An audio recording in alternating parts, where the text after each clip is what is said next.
Je laisse la parole à Michel Louiset qui va nous parler du programme d'action de promotion de façon synthétique pour le Port-Chantraine. Voilà. Je vais essayer de le faire de façon synthétique puisque nous l'avons fait d'une façon assez large en commission où nous avons donné la totalité des informations concernant ce programme d'action stratégique. Donc il a été élaboré en 2010 un plan de développement du port de plaisance qui s'articule sur 2 axes, fidéliser les plaisanciers visiteurs et conquérir de nouvelles clientèles. Donc pour ça, nous sommes appuyés sur une enquête que nous avions faite auprès de l'ensemble des usagers du port de plaisance et en particulier les visiteurs anglais qui sont nos principaux clients puisqu'ils représentent plus de 40% de la clientèle de passage. Et nous avons essayé d'élaborer un plan stratégique qui nous permette d'aller conquérir ces nouvelles clientèles. Donc, Port-Chantraine, port de destination et porte d'entrée touristique du territoire. Donc, ça, c'est le premier point. Donc, Chantraine, port de destination et pas seulement port de passage. Et pour pouvoir mener à bien ces opérations, nous avons organisé un certain nombre de manifestations. La première, c'est l'organisation d'un voyage de presse le 24 et 25 avril, qui s'est très bien passé, puisque nous avons eu un certain nombre de journalistes des presses anglaises, hollandaises, belges et françaises, bien évidemment. Donc vous avez l'ensemble des éléments qui vous sont donnés sur le coût de cette manifestation. Nous avons, à l'occasion de l'ouverture du nouveau bureau du port, je parle simplement du bureau du port et non pas de la totalité des installations, pour l'ouverture du nouveau bureau du port, nous avons fait une petite manifestation festive en invitant le 17 et 18 mai l'ensemble des yacht clubs et l'ensemble des partenaires avec lesquels nous avons l'habitude de travailler pendant la saison. Donc, ensuite, la présence de Port-Chantraine sur les salons nautiques. Donc, 3 salons nautiques sur lesquels nous allons plus particulièrement. Le premier salon nautique, qui est le salon d'Amsterdam, avec un développement relativement important de la clientèle de mer du Nord et jusqu'à la Baltique. Il y a un certain nombre de navigateurs qui profitent du passage et de l'escale à Cherbourg pour descendre soit vers la Bretagne Sud, soit dans le golfe du Morbihan, qui est en Bretagne Sud d'ailleurs, dans le golfe de Gascogne, et on essaye de faire en sorte que cette escale à Cherbourg soit une escale appréciée et qu'on ne s'arrête pas simplement pour se reposer un petit peu ou pour refaire le plein d'eau, mais qu'on s'arrête aussi un petit peu pour visiter la ville et faire en sorte que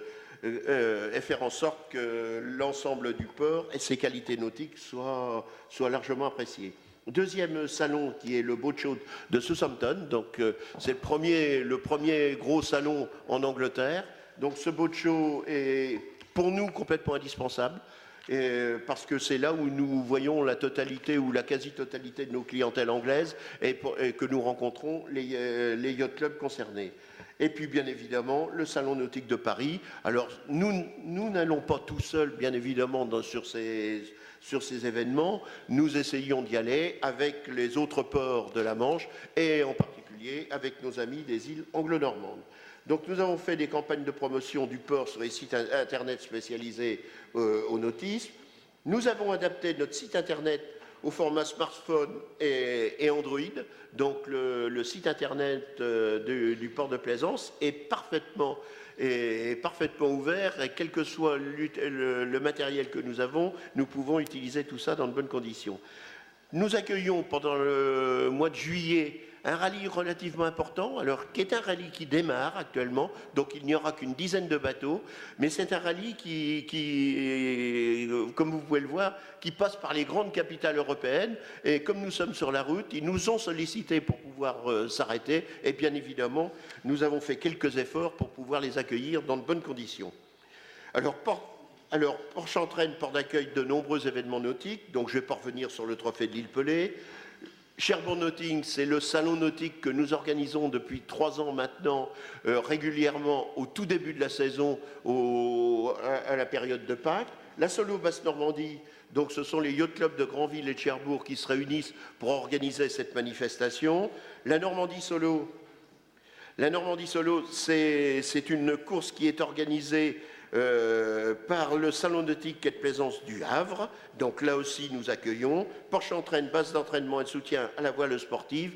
Alors nous essayons de faire en sorte de pouvoir accueillir de plus de navigateurs sportifs sur le Porche-Entraîne, et en particulier dans des périodes où nous ne sommes pas complets, puisque nous avons 250 places d'accueil visiteurs, et que bien évidemment, l'hiver, ces places visiteurs sont libres. Donc autant les utiliser, et pour les utiliser, nous pensons qu'un des bons moyens de les utiliser, c'est de développer la base d'entraînement et de faire venir les skippers pour pouvoir naviguer sur un plan d'eau qui est plutôt exceptionnel. Alors, je ne détaille pas, mais vous avez l'entraînement des skippers normands en préparant la route du Rhum en classe 40. On a un partenariat avec les skippers locaux engagés dans la solitaire du Figaro.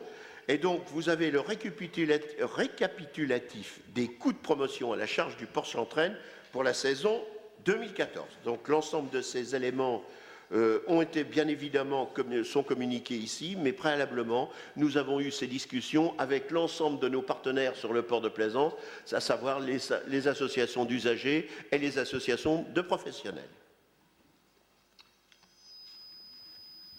Merci, Monsieur Louiset. Est-ce qu'il y a... Non, pas de...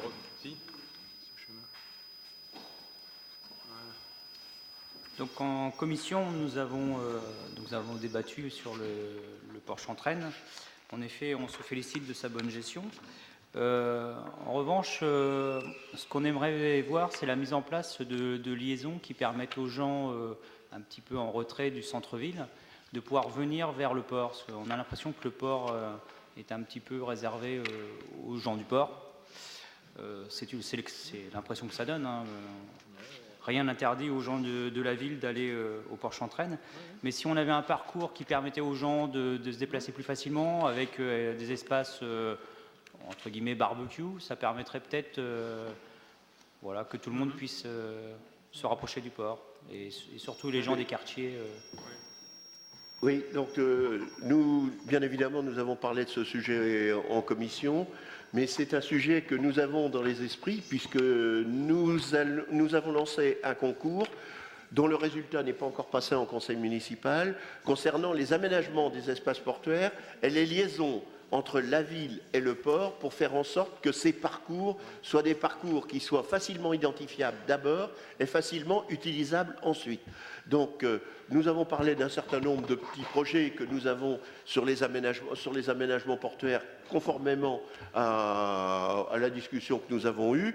Donc, je pense que d'ici peu de temps, là aussi, nous pourrons vous faire des propositions et vous verrez que ces propositions sont vraiment des propositions d'animation sur le port et de lieux de rencontres qui vont, à mon avis, permettre de mettre en œuvre la politique que vous nous préconisez aujourd'hui, mais sur laquelle nous avons réfléchi depuis un certain temps.